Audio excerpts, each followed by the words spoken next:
नमस्कार, मैं डॉक्टर मुकुल खंडेलवाल आज आप लोगों के समक्ष रविन्द्रनाथ टैगोर की देशभक्ति के बारे में बता रही हूँ।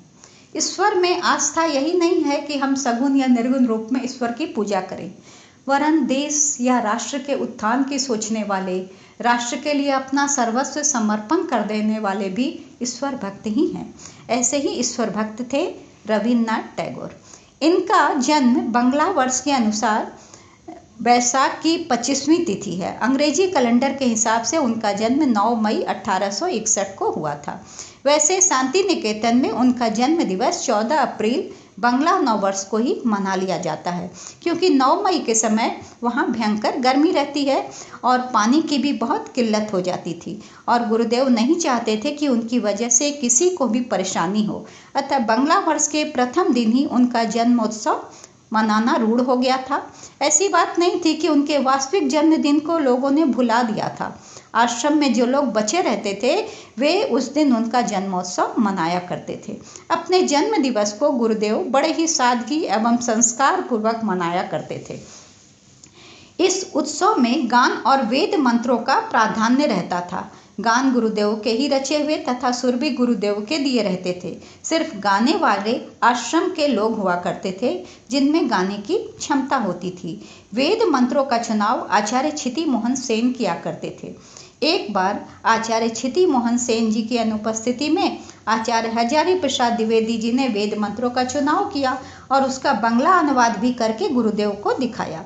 गुरुदेव ने उनके बंगला अनुवाद की बड़ी प्रशंसा की और क्योंकि वो भोलेनाथ की तरह थोड़े में ही रिझ जाते थे, जबकि प्रेस में जाने पर वह अनुवाद एकदम बदल गया था और छपी प्रति द्विवेदी जी को देते हुए गुरुदेव ने कहा, बंगला अनुवाद थोड़ा बदल दिया है, देख लो।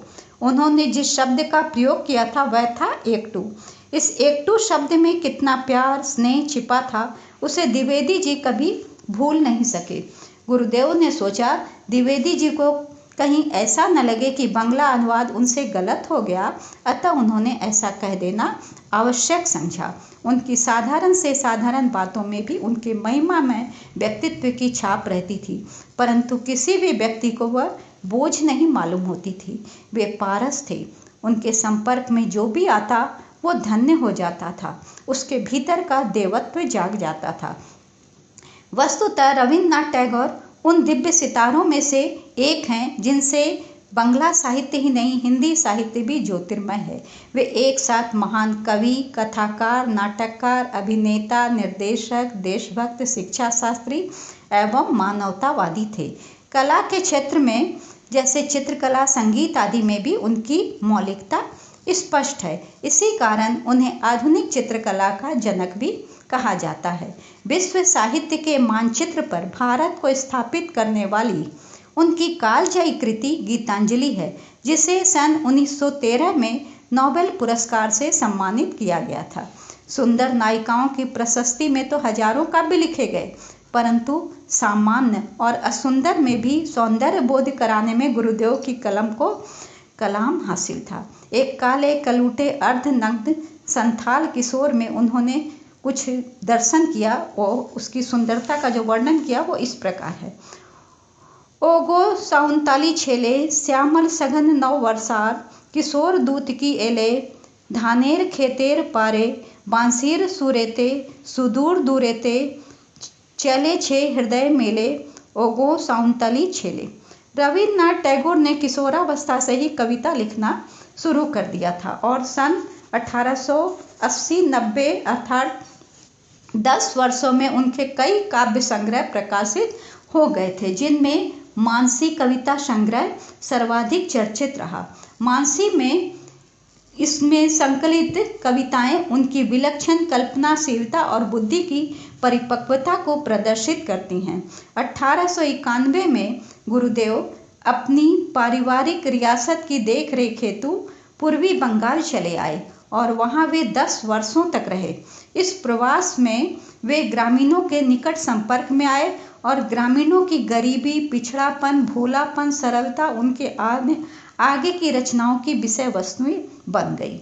उन्होंने लगभग 11 उपन्यास, 15 नाटक, 90 लघु कथा और 1000 से भी अधिक कविताएं लिखी। राजश्री, बहू, ठाकुरनीर हाट, नौका डूबी, चोखेर वाली, गोरा, घरे बाइरे और योगा योग इनके प्रसिद्ध उपन्यास हैं।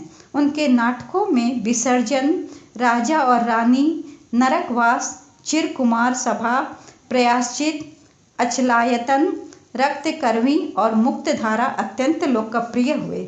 उनका एक बड़ा योगदान यह है कि उन्होंने बांग्ला साहित्य में कहानी विधा की प्रतिष्ठा की। उनकी काबलीवाला, नष्टनीड़ और शुद्धित पाषाण कहानियाँ बहुत ही प्रसिद्ध है। संगीत के क्षेत्र में भी उनका महत्वपूर्ण योगदान रहा और उनके संगीत को रविंद्र संगीत के रूप में जाना भी जाता है। शब्द और संगीत का अद्भुत तालमेल उनकी विशेषता है। शास्त्रीय संगीत और लोक संगीत के मिश्रण से तैयार संगीत की यह विधा भारत की सीमाओं के पार भी अत्यंत लोकप्रिय हुई। गुरुदेव ने चित्रकला में भी महारत हासिल किया। उनके बनाए लगभग 200 चित्र शांति निकेतन के कला भवन में आज भी सुरक्षित हैं। रविन्द्रनाथ टैगोर एक महान शिक्षाविद भी थे। सन 1882 में प्रकाशित उनकी पुस्तक हेर फेर में उनके शिक्षा संबंधी विचार उद्भावित हुए हैं। उनके मतानुसार शिक्षा का उद्देश्य यह नहीं है कि छात्र अपना मस्तिष्क अनावश्यक सूचनाओं से भरे, और इसके बदले शिक्षा का उद्देश्य है कि अपनी प्रतिभा की पहचान कर अपना साक्षात्कार करे।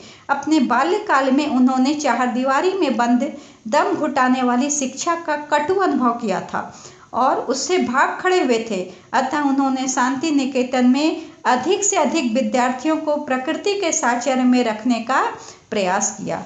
गुरुदेव ने शिक्षा को धर्म, नैतिकता और अंतर्राष्ट्रीय की बुनियाद बताया। इन्हीं विचारों के आधार पर 1901 में सुरम्य प्राकृतिक परिवेश में शांति निकेतन में एक विद्यालय की स्थापना की और गुरुदेव स्वयं भी वहीं रहने लगे। आगे चलकर सन 1921 में यह संस्था विश्व भारती विश्वविद्यालय के रूप में उत्क्रमित हो गई। रविन्द्रनाथ टैगोर एक महान देशभक्त थे। भारतीय स्वाधीनता के पक्ष में वे जगह जगह व्याख्यान दिया करते थे। उन्हें ब्रिटिश सरकार की ओर से 1915 में नाइटहुड अवार्ड मिला था, परंतु अमृतसर में जब भीषण नरसंहार हुआ तो वे बहुत दुखी हुए और उन्होंने वह अवार्ड ब्रिटिश सरकार को वापस कर दिया। वे मानवता को ही अपना धर्म मानते थे। वे सामाजिक संकीर्णता और समाज को विभाजित करने वाली रेखाओं के प्रबल विरोधी थे। भारतीय स्वाधीनता के लिए जूझने वालों में वे अपने ढंग के अकेले महापुरुष थे। वे यह मानते थे कि बंधन बाहर का नहीं, भीतर का है। यह जो पद पद का भय है, लोक से, परलोक से, राजा से, मरण से, दारिद्र्य से, यही हमारी सबसे बड़ी समस्या है। उन्होंने ईश्वर से यह प्रार्थना की कि जो भीति का जंजाल है वह छिन्न भिन्न हो जाए।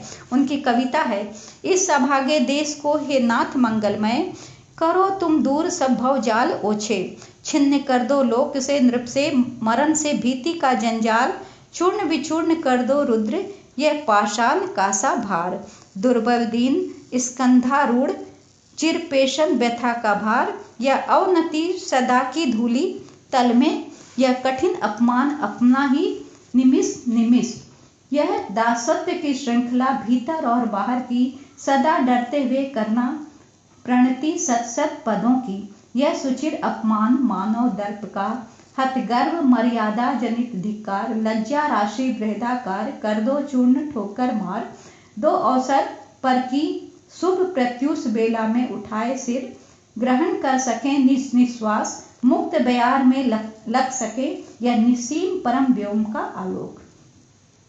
मृत्यु के कुछ दिन पूर्व उन्होंने एक कविता लिखी थी, जब मैं स्मृत काया में न रहूं।